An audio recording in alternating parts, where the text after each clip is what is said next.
మాకు బ్రహ్మయాన్ కంపెనో లేకపోతే రావణ్ కుమారో కొంతమంది వైజాగ్లో కూడా ఈ house hold chart account names ఉంటాయి.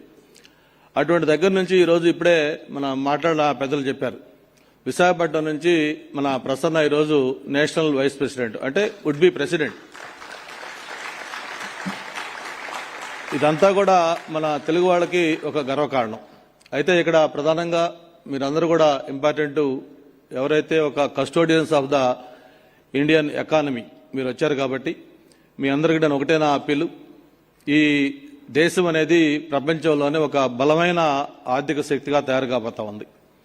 దానికి ప్రధానమైన కారణం ఆ రోజు కేంద్రంలో మన్మోహన్ సింగ్ గారు, పివి నరసింహరావు గారు సంస్కరణలకి శ్రీకారం చుడితే ఒక విజనరీ లీడర్, ఈరోజు దేశంలోనే ఒక టాల్ లీడర్, అందరూ కూడా ఒక రోల్ మోడల్గా ఉన్న చంద్రబాబు నాయుడు గారు దాన్ని మరింత వేగంగా ముందుకు తీసుకెళ్లి ఈరోజు దేశంలో సంస్కరణలకి రిఫార్మ్స్కి ఆ రోజు ఆయన స్పీడప్ చేయడానికి నాంది పలికింది మన ప్రీతమ నాయకులు చంద్రబాబు నాయుడు గారు.